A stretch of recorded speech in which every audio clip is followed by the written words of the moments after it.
Mary and her worship of Jesus, and how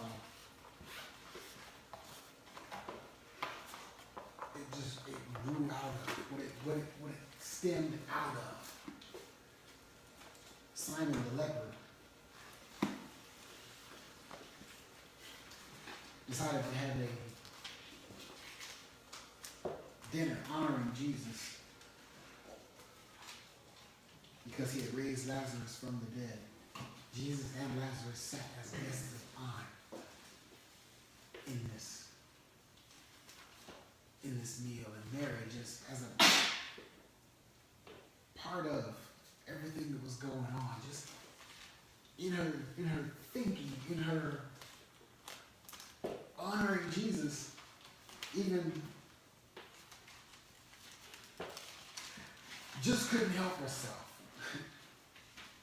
but had to go get her most valuable. She had to go get her best to show her most valuable, to show her love and appreciation for Jesus and who he was. It started with what he did, but it finished with who he was. You don't just pour out your best. You don't just lavish your most expensive on for an act. But it has to go to the character. It has to go to who the person was that you know, not heard of, but have experienced.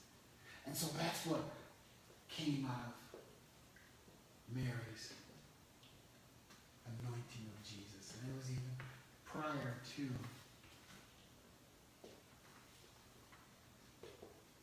what would become the passion, what would become the crucifixion experience. This week, we're going to talk about the other woman who worshiped at Jesus' feet in much the same manner. Turn to Luke chapter 7. Luke chapter 7.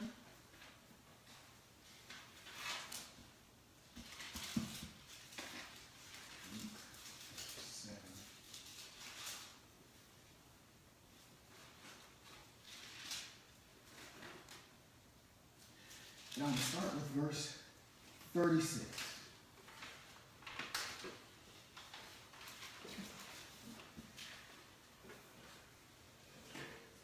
Luke chapter 7, starting with verse 36. And one of the Pharisees desired him that he would eat with him. And he went into the Pharisee's house and sat down to meat. And behold, a woman in the city, which was a sinner, when she knew that Jesus sat at meat in the Pharisee's house, brought an alabaster box of ointment and stood at his feet behind him, weeping, and began to wash his feet with tears, and did wipe them with the hairs of her head, and kissed his feet, and anointed them with the ointment. Now when the Pharisee, which had bidden him, saw it, he spake within himself, saying, This man, if he were a prophet, would have known who and what manner of woman this is that toucheth him. For she is a sinner. And Jesus answering said unto him, Simon, I have somewhat to say unto thee. And he answered, Master, say on. We'll end it right there just for a second. So here we have now Jesus being invited to the home of a Pharisee. This is after the account where Jesus healed the centurion's son. And I read through that briefly this morning. I was just amazed at how the faith that it took. And just as a quick sidebar, Jesus and the centurion never had a face-to-face conversation. It was all done through messenger. The centurion sent the messengers to Jesus, saying his son was sick. This man is a really good guy. He really deserves, for you to come and heal his servant. Jesus sent message back and said, so they never even saw each other.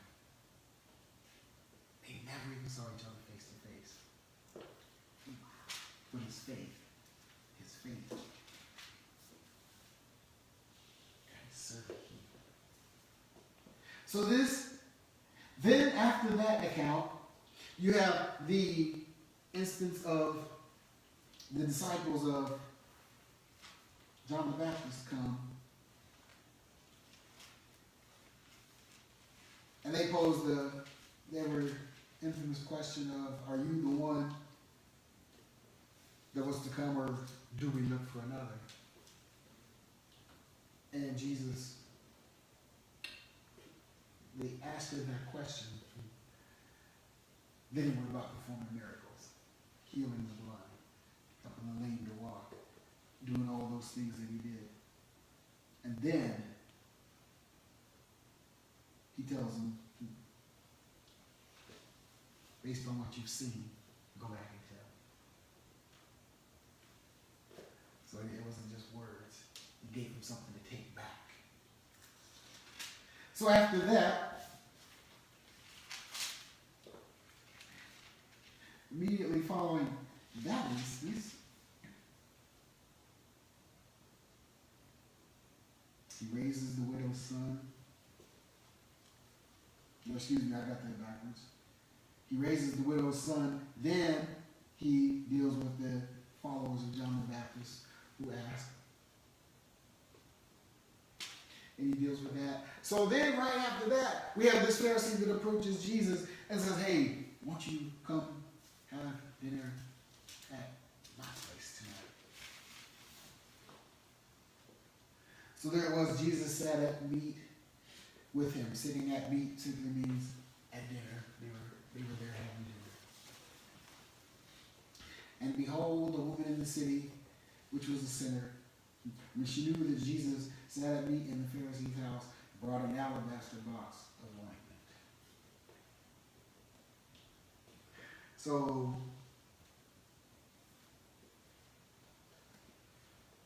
in order for this woman to have known, for Jesus to have been eating at the house of the Pharisee, she was either there when she heard, when it was established that he was going to, or the grapevine. Either way, she was in pursuit of Jesus. She had a desire to find out where he was going to be. And when she found out where he was going to be, she was not invited. She was an uninvited guest. Party crasher.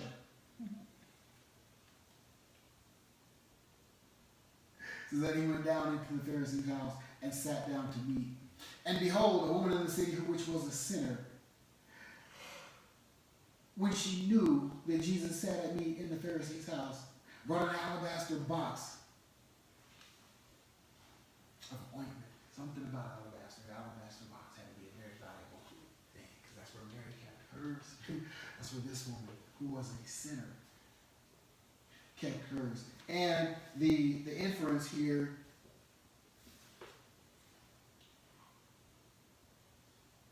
when it says that she was a sinner, even later on down in the passage,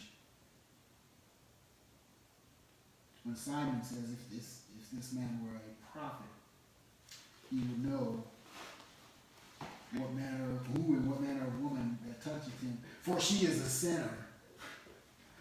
He's implying that she was a woman of the night, a prostitute. Okay, one of the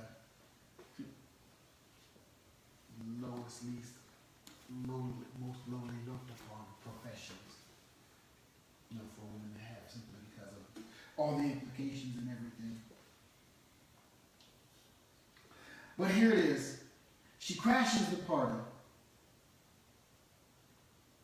And it says, she stood behind him weeping, this is verse 38, and stood at his feet behind him, weeping, and began to wash his feet with tears, and did wipe them with the hairs of her head, and kissed her feet, and anointed them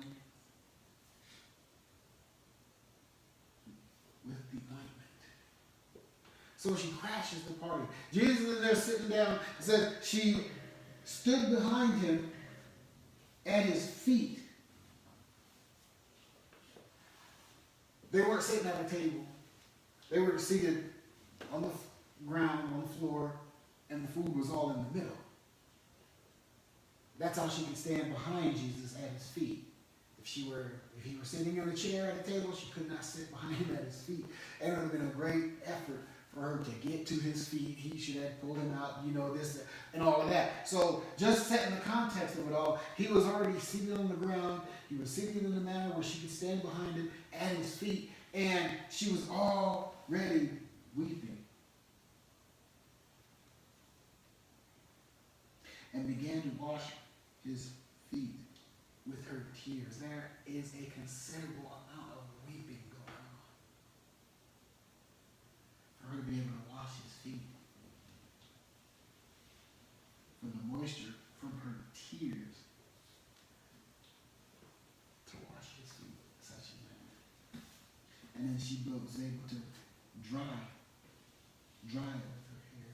And then she poured that expensive again on his feet. She didn't even start at his head. She went right to his feet, sat at his feet, and applied to his feet, and worshipped him. Now the Pharisee, which had bidden him, sat and spake within himself, saying, this man, if he were a prophet, would have known who and what manner of woman this is that touches him, for she is a sinner. The separation, the looking down upon, the judgment of those who are not like you, of those who don't live up to your standard. And it says that he said it within himself. He didn't even say it out loud. And here's the beauty of it.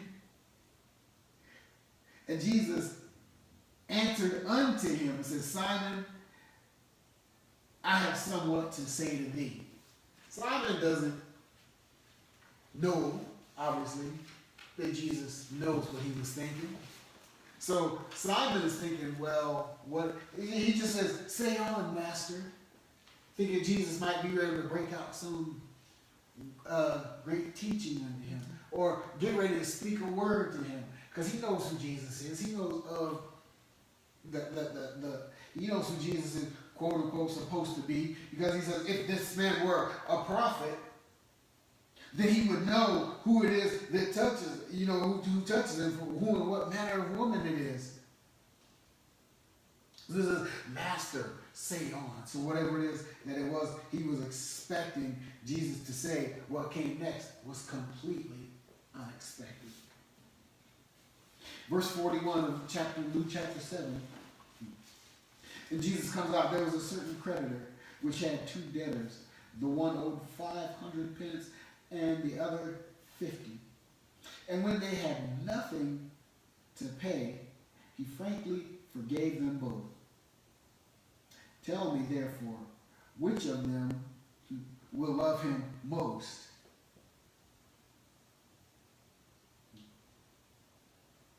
And Simon answered and said, I suppose that he to whom he forgave the most. And he said unto him, and Jesus replied, thou hast judged rightly.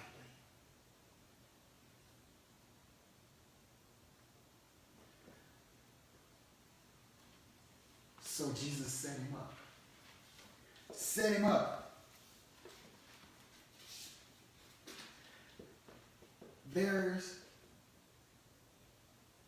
He comes up with the scenario of the creditor. And he has two debtors. One owes 500 and one owes 50. Yet both debts are forgiven. Both people both debtors, find themselves in a position where they have nothing to pay. So it wasn't like the one with 50 was unable to pay, but the one with 500 was able to pay, and they were forgiven. No, one with a greater debt, one with a lesser debt, if you will, both found themselves unable to pay, in need of mercy, in need, period. And both are forgiven. But who's going to have more gratitude? Who's going to have more love, more appreciation for that creditor? The one over here who owed 500, that's a lot to have to borrow. So there was an urgency to that need to have to borrow that. The one over here who owed 50, maybe, okay, you know, I want to expand, I want to do this, that, and the other. He wasn't necessarily in a desperate situation, but did need it to go ahead and pay it back. And things worked out to where he wasn't able to pay. So we're here, we have a desperate need to where a lot was borrowed. Here we have a not as desperate need to where not as nearly as much was borrowed. But both find themselves in a position where they can't repay.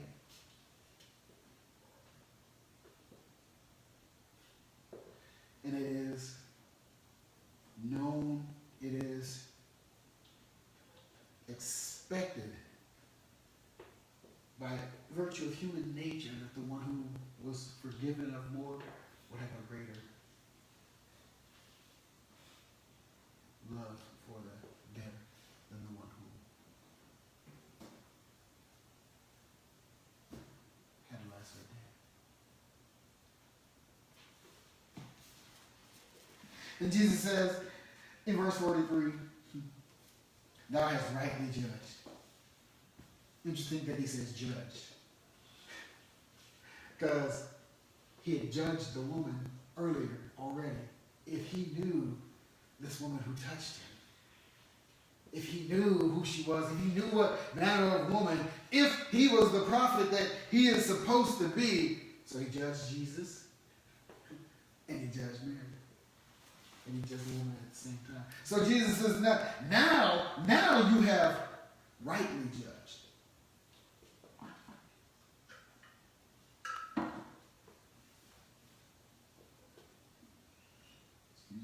And he turned to the woman, verse 44, and he turned to the woman, and he said to Simon, seest thou this woman?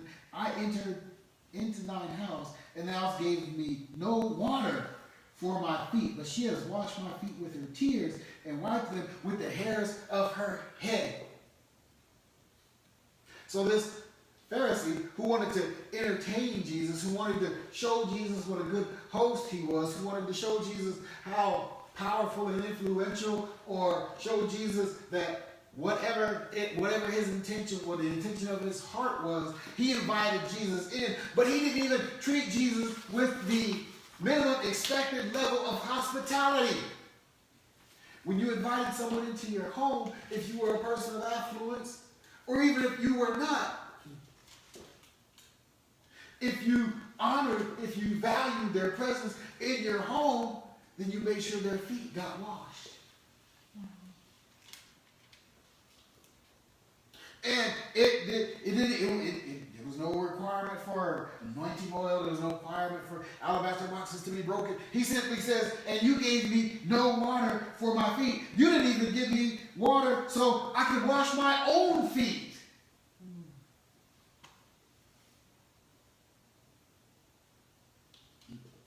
You of great influence.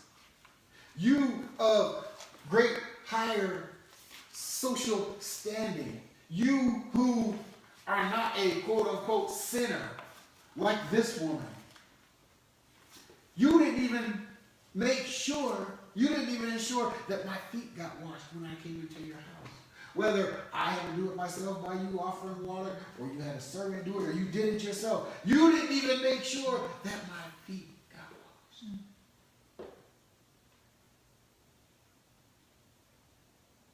But she has washed my feet with her tears and wiped them with the hairs of her head.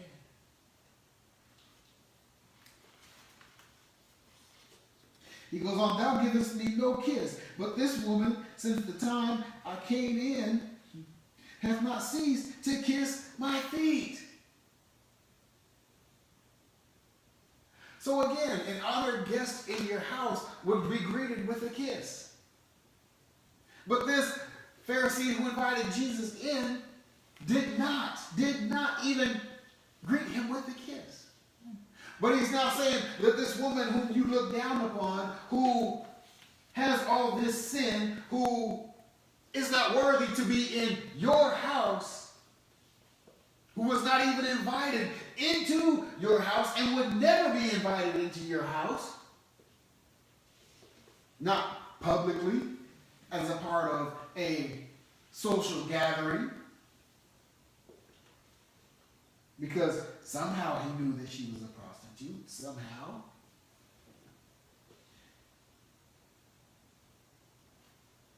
But she wiped, she's wept, washed my feet with her tears, she's wiped them down with the hairs of her head. She has kissed his feet. That's love. That's adoration. That's admiration. That is not based on reputation. That's not based on reading a character profile. That's not based on hearsay.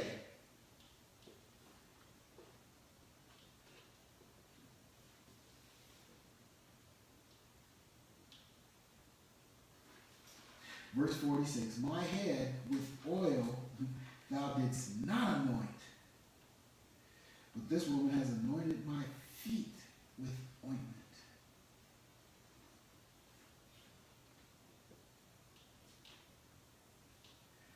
She took her best, most valuable, again, here we go, and put it on the feet of Jesus. Perfume was never put on the feet of a person. Even the cheapest, least valuable perfume was never put on the feet. Think of it today. You don't put perfume on your feet. No. You go, wherever your perfume gets put, or you do the cloud and you walk through the cloud or whatever. So however you do it. You know when they get the big old cloud and they just walk through it to get the, I see it on TV or whatever. I don't know. But it's not for your feet.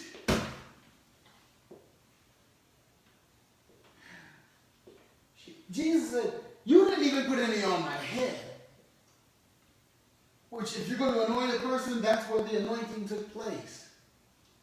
You anoint the head, the forehead with a dot cross, whatever, or you just pour it on their head and it runs down. That's the whole implication behind anointing. Psalm 133 talking about the anointing starts at the head and even runs down with the beard of Aaron. But she put it on his feet.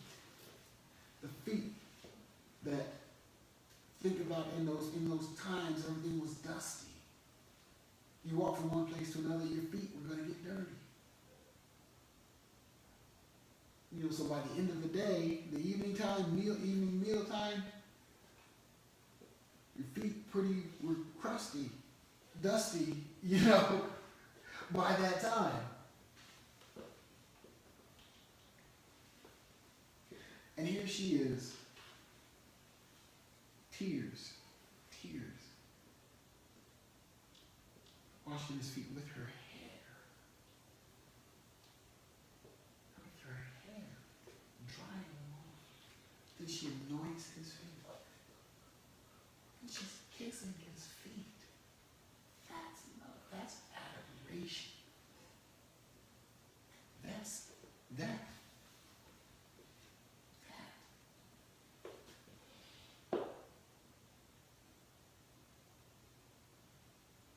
In verse 47, wherefore I say unto thee, her sins, which are many, are forgiven, for she loved much.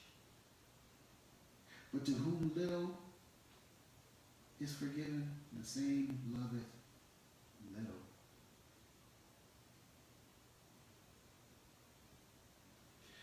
This woman,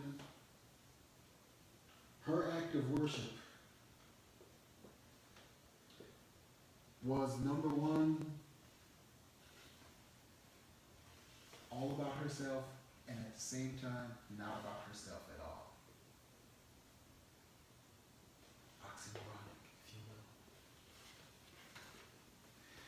will. Her worship was because she knew and realized her need for Jesus. She knew and realized what her own personal level of sin was.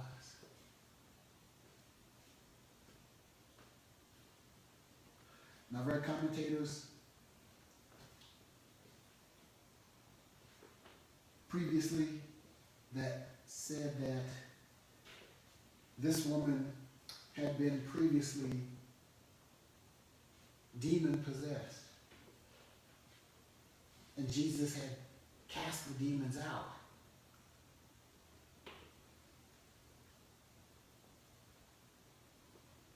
And so she was looking for an opportunity to worship Jesus from that moment. And this was the manifestation of that.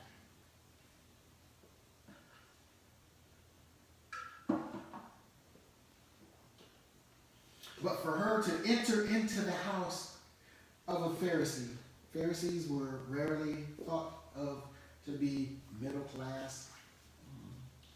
Pharisees, when you think of Pharisees, Pharisees were always somewhat well-to-do, high society, high places in society. Even if they weren't, they would put on the airs, put on the dog as if they were. But they would never, ever, ever invite a person of her reputation into their home.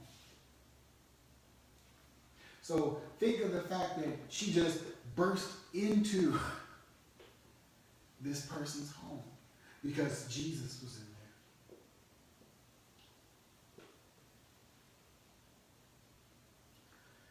She was looking for an opportunity to worship Jesus, but she wasn't looking for a convenient opportunity. She wasn't looking for the easy way to worship Jesus.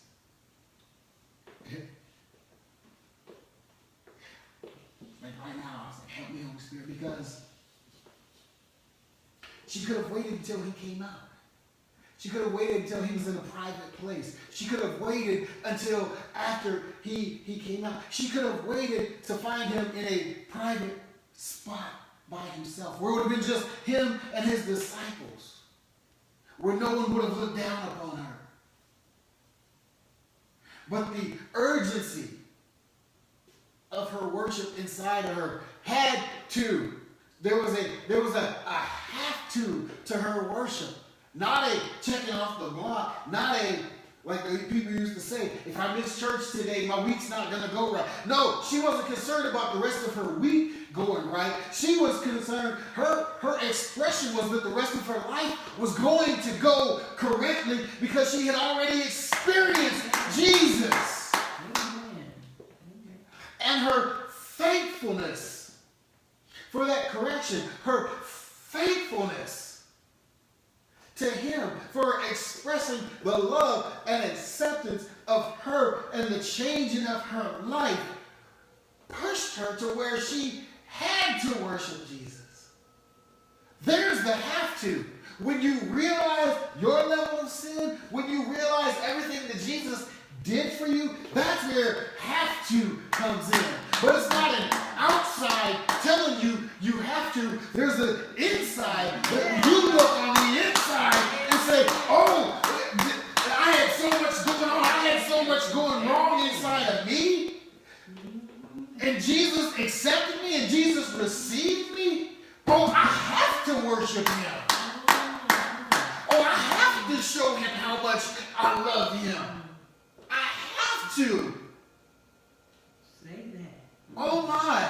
To break in where you're not invited, to go in where you're not supposed to be, she broke two rules right there. But the worship inside said this has to happen.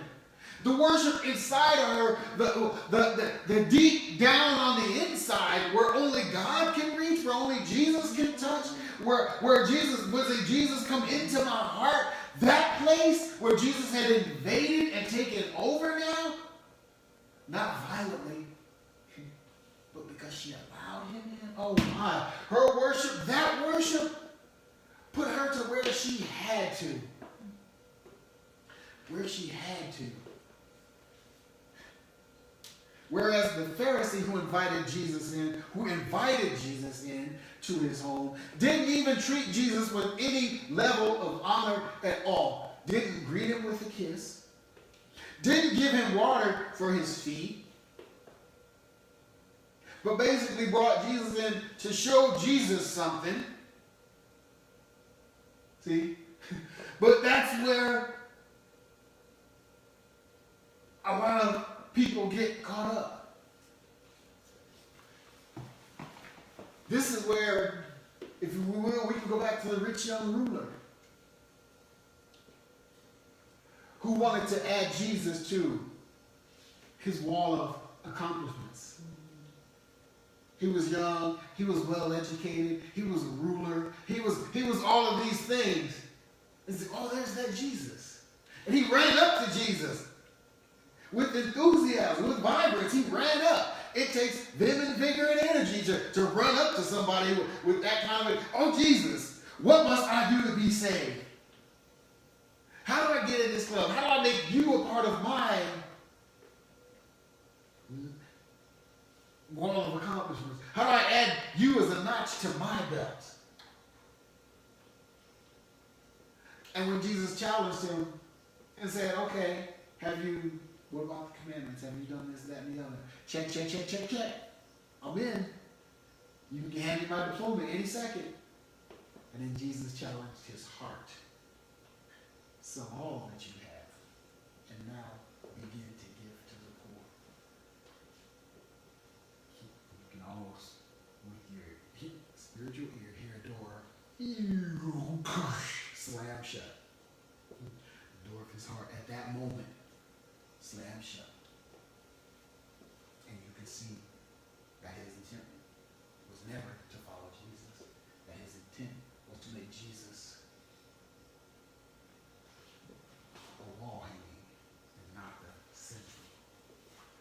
But here we have this former prostitute who had experienced Jesus.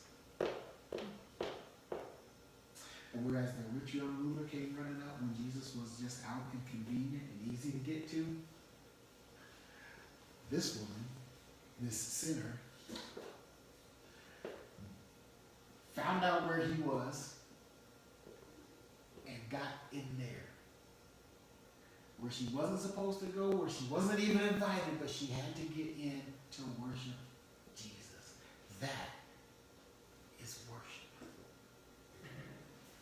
That is a desire. That is the half-true of worship right there. It starts on the inside, though. It starts on the inside. That's the worship that says, well, you know what, I got all these things going on, but I have to get to the gallery. That's the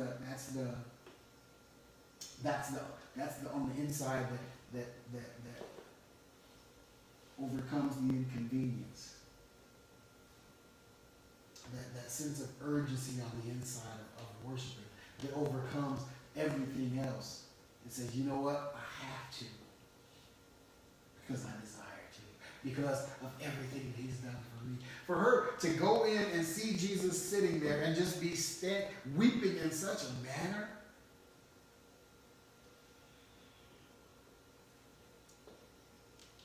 And he didn't invite, remember, who all had to be there. It wasn't just Jesus, because with the Pharisees, usually whenever they had people over, You know, especially someone of Jesus caliber, social status, whatever, internet fame, equivalent to, you know, it wasn't just them and Jesus. You know, the guests in there. There were other people gathered around, but her worship was so urgent inside of her that whoever else was around didn't matter. They did not matter. The only one that mattered was Jesus. Only one that mattered was Jesus. And her weeping was so great. Think of a moment, a time in your life when your weeping was that great, when you could wash somebody's feet. Whatever that moment was in your life that caused that level, hers was worship.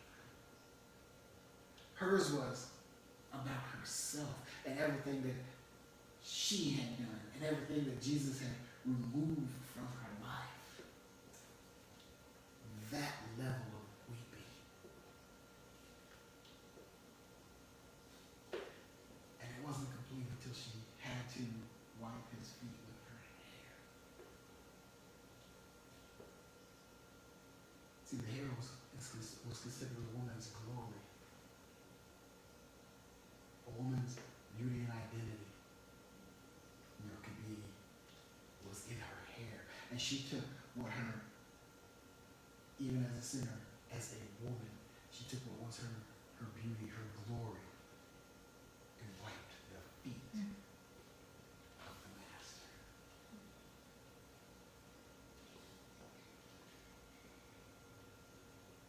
And then once her tears had washed away the dirt, her hair took care of the rest. Then the oil, the most valuable, the oil, was placed on her feet. And then kisses. Kisses placed on the feet. She wasn't all up in his face. She wasn't all around his neck. It wasn't his hands, you know, trying to kiss her ring. It wasn't any of that. She was at his feet. She was at the feet of Jesus. There's so much at the feet of Jesus. How lovely on the mountain are the feet of him who bring good news. When Mary and Martha was having a problem with Mary. Where was Mary? Mary was seated at Jesus' feet. When Mary's spontaneous worship broke out, she anointed his head, she anointed his feet. When this woman's spontaneous worship broke out, she never even made it past his feet. There's a have to of worship, but it's inside. She didn't do that because Exodus said this. She didn't do that because Deuteronomy said this. She didn't do this because Leviticus said this. She did that because down inside. Because her experience with Jesus said, I have to worship him. I have to worship him. I have to get to the place where I know that he is. I have to get to the place that I know he is. He's at this Pharisee's house. I have to get there. Because she had to have learned where he was going to be. She had to have learned that.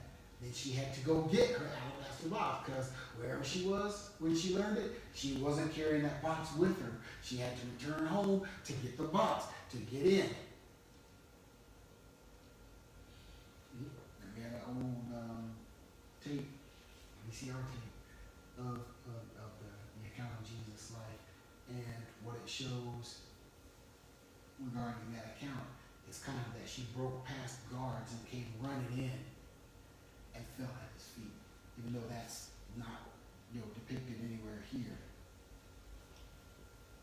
But I like the kind of the portrayal that puts, is that she had to get past security. She had to make an effort to get in.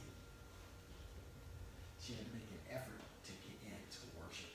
her worship was so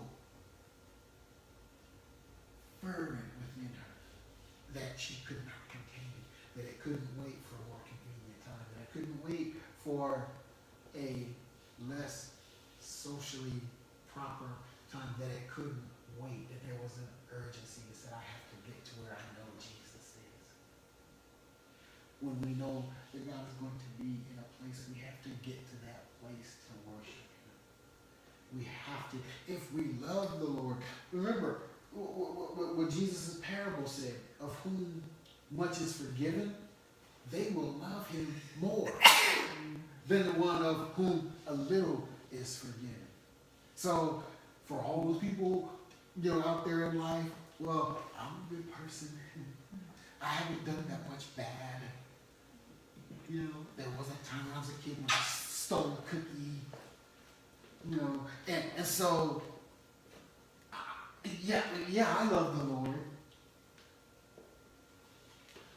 But then you got this former gang member who has randomly shot innocent people, who has sold drugs to children, who's done all these unthinkable, horrible things that we, in our head, we're now the Pharisee. That we become the Pharisee when we look at this person and see all the things that he has done. See, we'll do the thing of, well, yeah, we'll pray for you. I don't want to associate with you. I don't want to talk to you because of everything that you've done, but I'll pray for you. But we, in that sense, yeah, prayer is important. But we, in that very sense, are being just like the Pharisee was, being to this woman. And see, the woman was worshiping Jesus.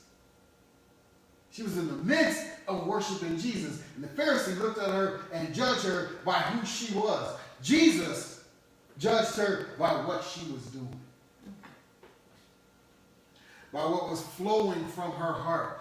He had vitriol and bile flowing out of his heart. He had judgment flowing out of his heart. She had worship, love flowing from his heart. And see, this is beautiful because when he drops the parable on him, verse 42. And when they had nothing to pay, he frankly forgave them.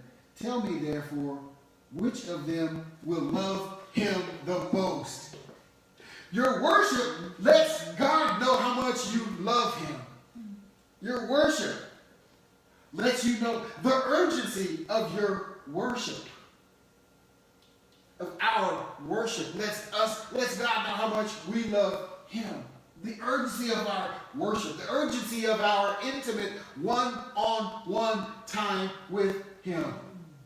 The urgency of it. That is the intimate time. That is the draw time. That is the fragrant aroma that is represented when we talk about the Old Testament, when the sacrifices were made. All the bloodiness and all the smell of all of that had to be, it was like a slaughterhouse in there. But the incense going up, that's what caught God's nostrils. Not the fragrance of blood, not the smell of cut open flesh. I don't mean to be graphic, but it's the incense. Fragrance of the incense that caught God's nostril. Everything else was the worship, was part of the worship, but it's the fragrance, the overall fragrance that it was intended. That's what it was intended to make it to the nostrils of God, that fragrant aroma. You see, our worship has got to be between us and God. And here again, somebody might read this and say, well, see, she didn't have to gather to do that. Well, guess what? When all the saints, when we know God's going to be in one spot, when the word says where 2 or 3 are gathered in my name, there am I in the midst, then we ought to be pressing to get together that we ought to be all bringing alabaster boxes. See, and breaking them open and anointing the feet of God. We ought to be weeping at his feet, to wash his feet, drying it with our hair, or something, you know what I'm saying, and dry it. And then anointing his feet, and then kissing his feet. See, in today's society, kissing someone's feet is equivalent to groveling. It's a lowly look down upon thing. But see, that's what worship is, when we realize what our position is with God. See, society would have us to believe that it's a bad thing, it's a negative thing to be at somebody's feet because we have too much pride, we have too much self-esteem, we have too much dignity to be kissing the feet of another. But if anybody deserves it in existence of all humanity, it's God. And it has nothing to do with our status. It has nothing to do with our posture. It has nothing to do with our dignity. It has everything to do with who he is. It has everything to do with how much we love him. What are we willing to do? What are we willing to do? See, and then I like the comparison basically that Jesus makes. You invited me into your house. She crashed the party. You invited me in, but you did nothing for me. You gave me no water for my feet to make sure my feet got clean. You didn't greet me with a kiss. But from the moment I came in, she has done all of this. So Jesus is saying, this woman, yeah, she's a sinner. You consider yourself above her, but what did you do? What did you do? His challenge. He wasn't saying, he wasn't doing a comparison saying, okay, she did this, what are you going to do now? She's doing this, what did you do? Your invitation, you invited me in.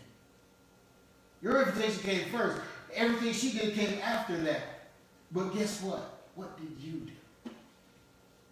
What did you do? She's a sinner. But what did you do, Mr. Righteous? What did you do?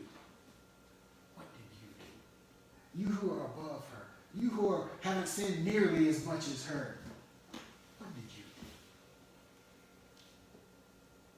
do? Rapidly demonstrated of who much is forgiven, they will have much love. Who little is forgiven, they will have little love. How much love do we have for God today? Are we willing to look in our lives and see exactly how much sin we've had? In the notes here,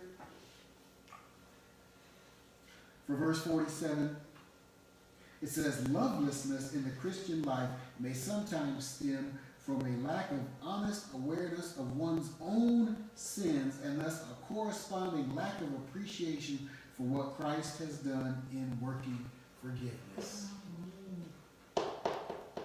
We're so concerned with what everybody else has done. But when it comes down to it, our love for God is about us. What he did for us. See? And we allow so much to get in the way of our worship of God. Well, this person's going to be there, and I don't like that person. And they said this to me, and they did that to me. Mary, who she was, she knew that everybody in town really had to know who she was. She knew that guy knew who she was, but she didn't let it stop her worship. Jesus was more important than anybody else, than anything else. She didn't let anything get in the